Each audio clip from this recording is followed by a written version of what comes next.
আমরা দুদিন আগে দেখলাম যে আপনাদের একজন সংসদ সদস্য বলছেন যে ব্যবহার্য অনেক জিনিস আর কি, ওয়াশিং মেশিন, মাইক্রোওয়েভ, এগুলো আসলে যদি সংসদের মাধ্যমে তিনি প্রকাশ করছেন যে সেটি সরকারের জায়গা থেকে দিয়ে দেওয়ার, এটিকে আসলে সংসদে আলোচনা করবার জায়গা। আর দ্বিতীয়ত হচ্ছে, হঠাৎ করে কি একটু বিরোধী দলের নানা বিষয়ে দাবি দেওয়া কি সামনে চলে আসছে না?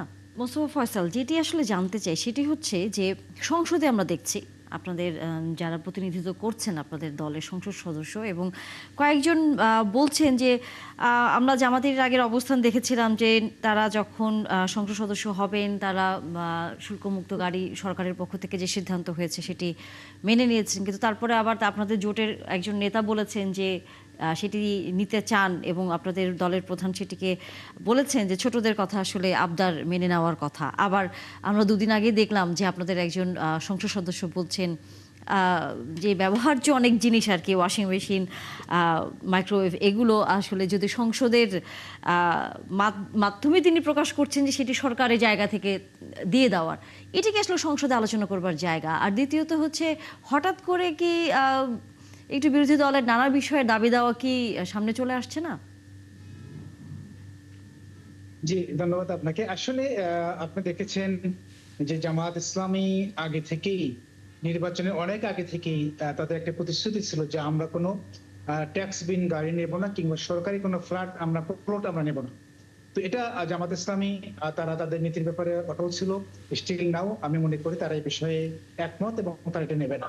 যদিও আমাদের জোটের এনসিপির একজনের দাবি ছিল যে আমাদের গাড়ি দরকার, কারণ ইউনেরা উপজেলাগুলোতে আমাদের যেতে হয়, ইউনেরা গাড়ি ইউজ করে, আমাদের বসার জায়গা নেই, আমাদের একটা বাহন নাই। এই ধরনের একটা প্রস্তাব কিন্তু এনসিপির পক্ষ থেকে এসেছিল।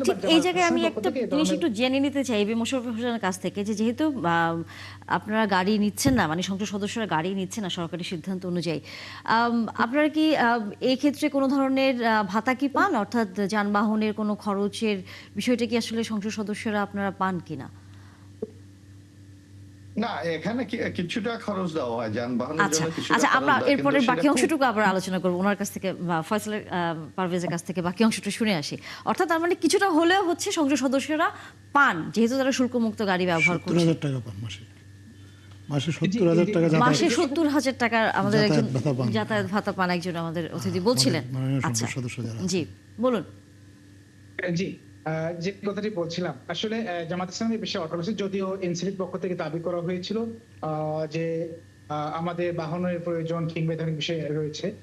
বাট গতকাল যেটি দেখেছি সেটি আমার কাছে মনে হয়েছে যে এখন থেকে প্রথম অধিবেশনে সম্ভবত এমপিদের তাদের যে একটা ফ্ল্যাট দেওয়ার কথা সেটা দেওয়া হয়েছে, কিন্তু তাদের জন্য যে বরাদ্দকৃত যে বিষয়গুলো যে একজন এমপির মুখে এসেছে, সেগুলো হয়তো বা আরো আগে সেগুলো সরকারের পক্ষ থেকে বাস্তবায়ন হয়ে গেলে হয়তো ভালো হতো। কিন্তু এই বিষয়গুলো সংসদে এ পর্যন্ত আসা আমার কাছে মনে হয় উচিত হয় নাই, কারণ এগুলো সংসদ সচিবালয়ের সাথে কথা বলে কিংবা স্পিকারের সাথে ব্যক্তিগতভাবে কথা বলে এটা সমাধান করলে ভালো হতো আমার কাছে মনে হয়েছে। এই ধরনের বিষয়গুলো, একেবারে সিম্পল বিষয়গুলো এভাবে আমরা নিজেদের সুযোগ সুবিধা বাড়ানোর চেয়ে আমাদের আইন প্রণয়ন সহ জনগণের সুযোগ সুবিধা কিভাবে বাড়ানো যায়, মানুষ অনেক সমস্যা ফেস করছে, এগুলো যদি আমরা যত বেশি কথা বলতে পারবো মানুষের সমস্যার সমাধান তত বেশি ভালো। হ্যাঁ, কোনো সন্দেহ নেই এমপিদের অনেক সমস্যা রয়েছে, এমপিরা সরকার থেকে যা পায় তার চেয়ে অনেক বেশি খরচ হয়। আমাদের যে সামাজিক স্ট্রাকচারে ধরেন এখানে মোশাররফ ভাই এমপি হয়েছেন, আমরা যারা এমপি হইতে পারি না, কিন্তু জনগণ আমাদেরকে ভোট দিচ্ছে লক্ষাধিকের উপরে, তাদের কাছে মানুষের রেসপন্সিবিলিটি আছে।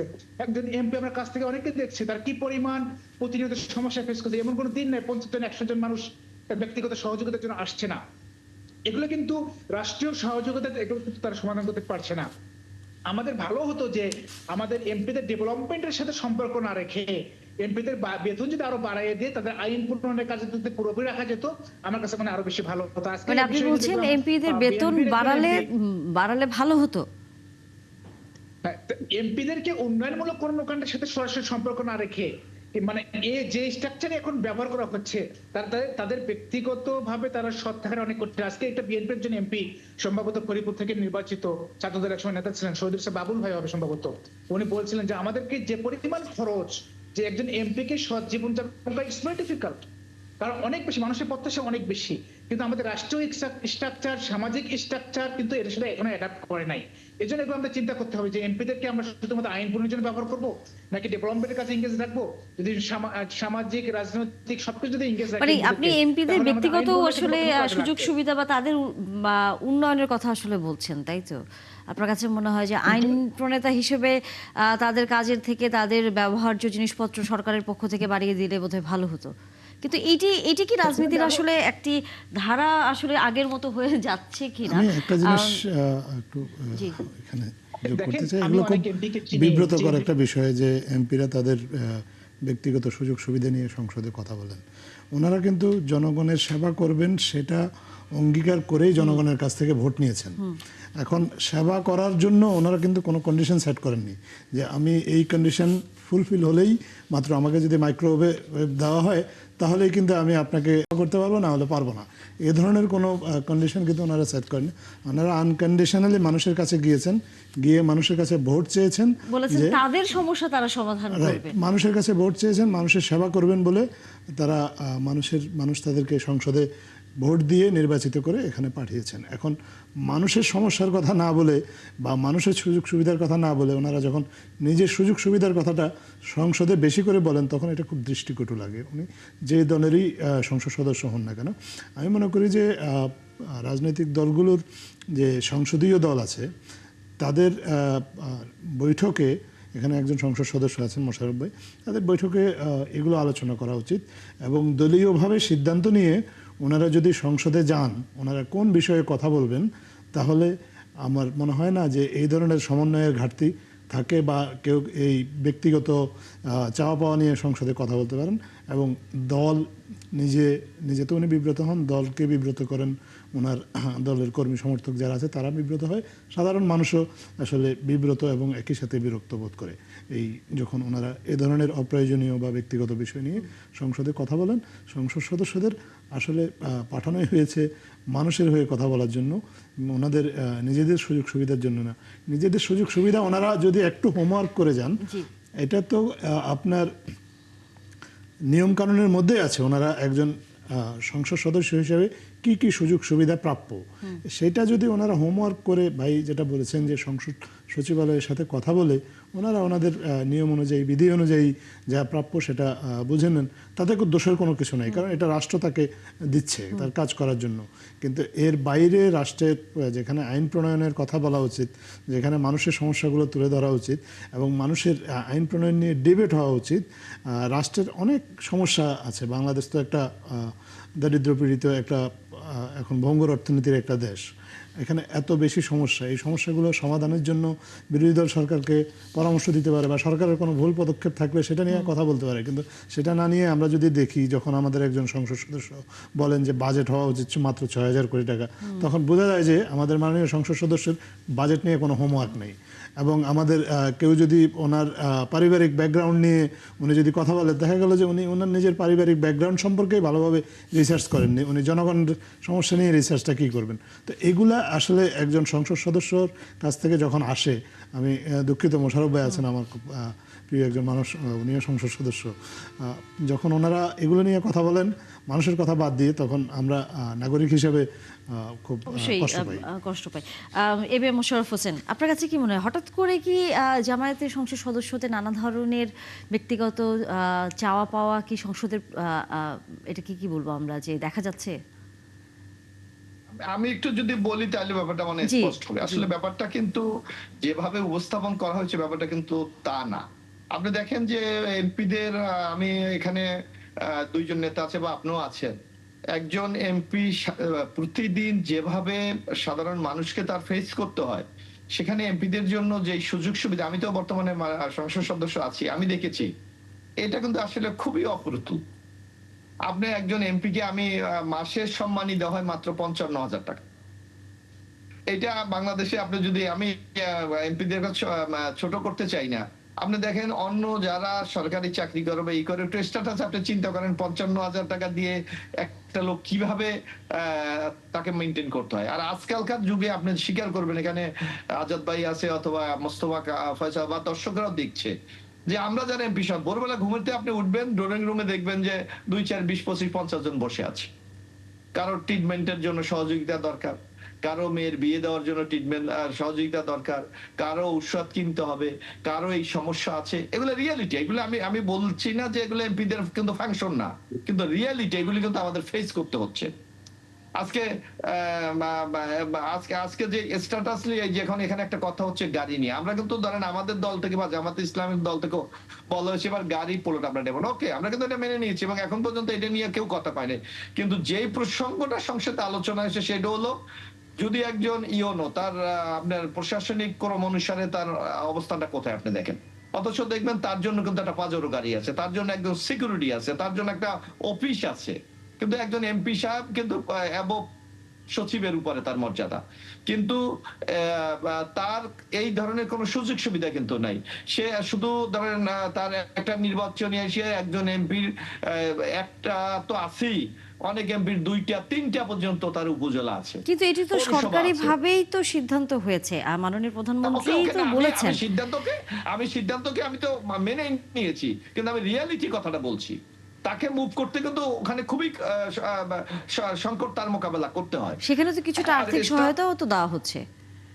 এই টাকায় আপনি 60,000 টাকা যদি আপনি একটা ড্রাইভার রাখেন, কত টাকা বেতন দিতে হয়? ডেইলি একজন এমপির মিনিমাম তৈল কিনতে 1 থেকে 2,000 টাকা লাগে। কত টাকা লাগে মাসে? এইগুলা আপনি 70,000 টাকা কি আপনি নিজে বলেন। তো সুতরাং এই সংকট আছে, আমি এগুলো নিয়ে বিতর্ক করতে চাই না। আমি কিন্তু এই সংকটগুলি আছে এগুলিকে মেনে নিয়ে কিন্তু এমপিরা কিন্তু এই সার্ভিসগুলি দিয়ে যাচ্ছে।